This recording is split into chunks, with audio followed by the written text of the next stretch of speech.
আসসালামু আলাইকুম। আপনাদের সাথে আছে আমি জুবায়ের হাসান।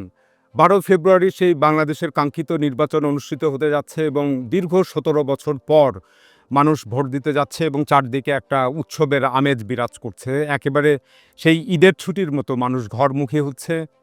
আমরা দেখতে পাচ্ছি যে ঢাকা শহর থেকে লঞ্চে, বাসে, আ ট্রেনে, ট্রেনের ছাদে একদম জ্যাম প্যাকড একটা অবস্থা এবং যানবাহনের সংকট দেখা দিয়েছে ঠিক ঈদের ছুটিতে যেরকমটা হয়।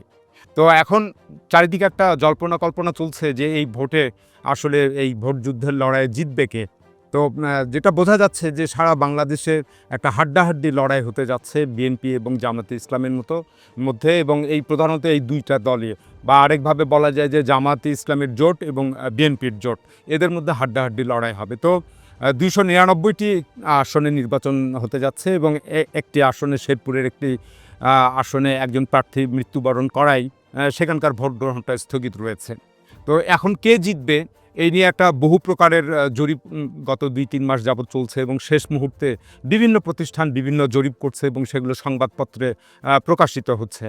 তো এই যে জরিপগুলো করা হচ্ছে এবং সংবাদপত্রে প্রকাশিত হচ্ছে সেই জরিপগুলোতে আ সব জায়গাতেই বিএনপিকে এগিয়ে রাখা হচ্ছে। কিন্তু মাঠের চিত্রটা কিন্তু তা বলছে না যে বিএনপি ব্যাপকভাবে এগিয়ে আছে বা সব ক্ষেত্রেই বিএনপি এগিয়ে আছে। তো আমাদের একটা টিম তারা গত ১.৫ মাস যাবৎ একটা জরিপ কাজ চালিয়েছে সারা দেশব্যাপী এবং একেবারে প্রত্যেকটা আসন ভিত্তিক, জেলা ভিত্তিক, বিভাগ ভিত্তিক এভাবে করেছে এবং সেখানকার যে একটা চিত্র, ভোটের যে চিত্র, ভোট লড়াইয়ের চিত্র খুঁজে পাওয়া গেল। কারণ সেটার সম্ভাব্য ফলাফল কেমন হতে পারে? সেটা যদি আপনাদেরকে সেইভাবে একটা করে শোনাই তাহলে এটার একটা চিত্র পাওয়া যাবে যে আসলে কি হতে যাচ্ছে বাংলাদেশে। তো প্রথমে সিলেট বিভাগে আ আ ৪ টি জেলা রয়েছে সিলেট, সুনামগঞ্জ, হবিগঞ্জ, মৌলভীবাজার এবং এখানে আসন সংখ্যা মোট ১৯ টি। তো আমাদের জরিপে যেটা দেখা যাচ্ছে যে বিএনপি জোট এখানে ১০ টি আসন পাবে এবং জামাতে ইসলামী ৯ টি আসন পাবে।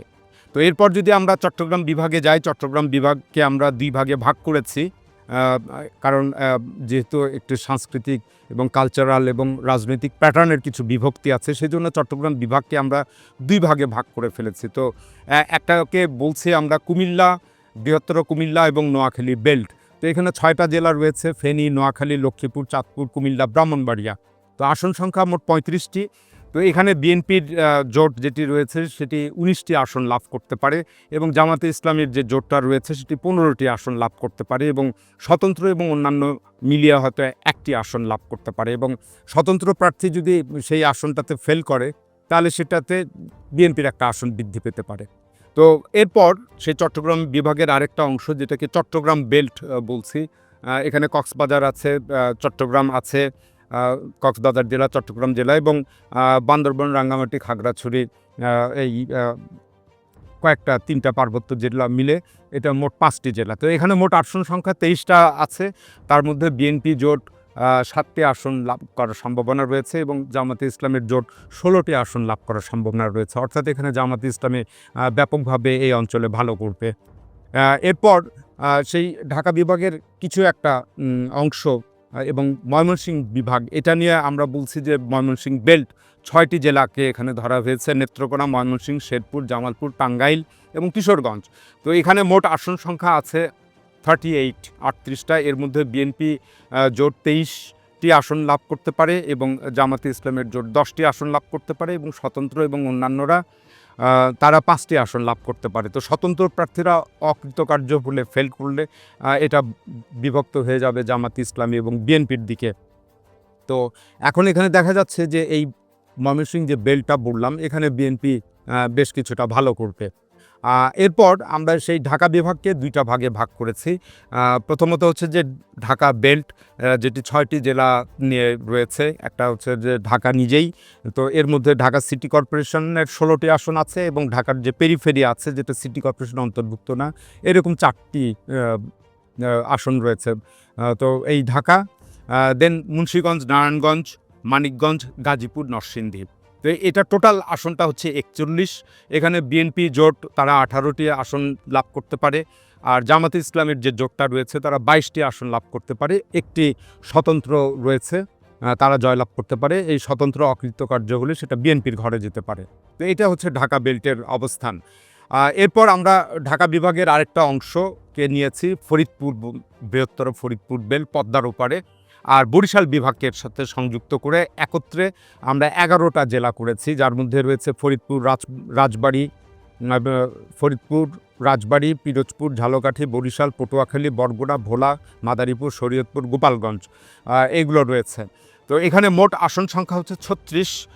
এখানে বিএনপি জোট তারা 22টি আসন লাভ করতে পারে এবং জামাতে ইসলামের জোট তারা 13টি আসন লাভ করতে পারে, স্বতন্ত্র একটা আসন লাভ করতে পারে এবং স্বতন্ত্র প্রার্থী এখানে অকৃতকার্য হলে সেটি বিএনপির ঘরে যেতে পারে। অর্থাৎ এই যে বৃহত্তর ফরিদপুর যেটা রয়েছে, মাদারীপুর, শরীয়তপুর, গোপালগঞ্জ, রাজবাড়ী, আর এদিকে বরিশাল বিভাগের জেলাগুলো যেগুলো রয়েছে, পিরোজপুর, ঝালকাঠি, বরিশাল, পটুয়াখালী, বরগুনা, ভোলা, তো এগুলো এই অঞ্চলে বিএনপি বেশ কিছুটা ভালো করবে, এটা আমাদের জরিপে উঠে এসেছে। এরপর আমরা চলে যাব খুলনা বিভাগে। খুলনা বিভাগে 10টি জেলা রয়েছে, খুলনা, বাগেরহাট, সাতক্ষীরা, যশোর, নড়াইল, ঝিনাইদহ, মাগুরা, কুষ্টিয়া, মেহেরপুর এবং চুয়াডাঙ্গা। তো এই অঞ্চলে মোট 36টা, খুলনা বিভাগে 36টা আসন রয়েছে। তার মধ্যে বিএনপি জোট তারা 12টি আসন লাভ করতে পারে এবং জামাত ইসলামের জোট তারা 22টা আসন লাভ করতে পারে, 2টি স্বতন্ত্র হতে পারে। স্বতন্ত্র এই দুইজন যদি অকৃতকার্য হয় তাহলে সেটা বিএনপির ঘরে যাবে। তো দেখা যাচ্ছে যে খুলনা বিভাগে বেশ ভালো করবে জামাতে ইসলামী এবং এখানে বিএনপি বেশ কিছুটা খারাপ করতে পারে।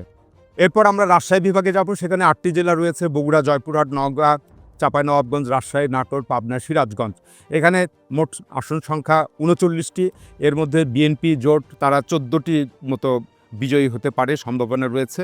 আর জামাতে ইসলামী তারা বিজয়ী হতে পারে 23টি এবং 2টি স্বতন্ত্র, এবং এই স্বতন্ত্র যদি অকৃতকার্য হয় তাহলে সেই দুটা বিএনপির ঘরে যাবে। তো এখানে আমরা রাজশাহী বিভাগে দেখতে পাচ্ছি যে বেশ ভালো করবে জামাতে ইসলামী এবং বিএনপি বেশ খারাপ করবে।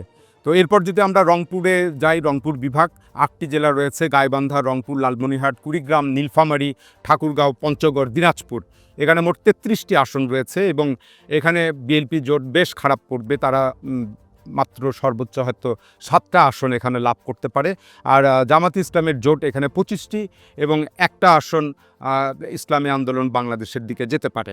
তো এই হলো টোটাল চিত্র। রংপুরে বেশ খারাপ করবে, নানা কারণ রয়েছে, সেদিকে আমি যাচ্ছি না। তাহলে এগুলো এতক্ষণ যেগুলো আলোচনা করলাম এটার যোগফল যদি আমরা করি তাহলে জামাতে ইসলামের জোট তারা 155টি আসন লাভ করবে, বিএনপি জোট তারা 132টা এবং স্বতন্ত্র 13টি আসন লাভ করবে।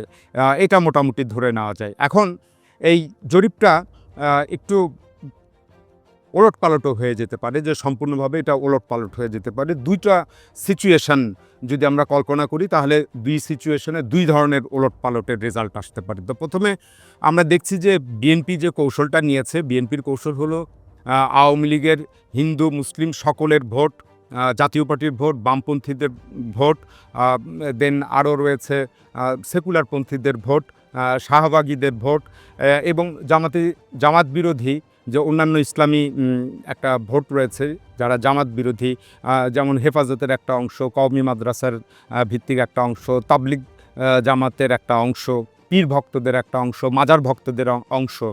তো এই যে জামাত বিরোধী এগুলো এবং আরও আওয়ামী লীগের সকল ভোট, জাতীয় পার্টি, বামপন্থা, সেকুলার ঘরানা, এরা যদি 90% হারে বিএনপিকে ভোট দেয় তাহলে বিএনপির আসন সংখ্যা কিন্তু 180+ ছাড়িয়ে যেতে পারে এবং সেক্ষেত্রে জামাতে ইসলামের আসনটা 100-র নিচে আসবে।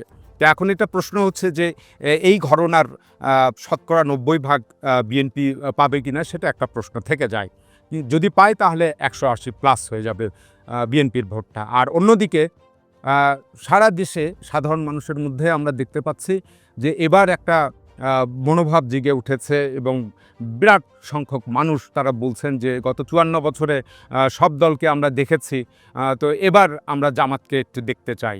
তো এই যে মানুষের মনোভাব, এটা যদি ক্লিক করে তাহলে জামাতে ইসলামের যে জোট রয়েছে তারা 170+ তাদের আসনটা ছাড়িয়ে যেতে পারে এবং সেক্ষেত্রে বিএনপির আসন সংখ্যা 100টার নিচে নামতে পারে।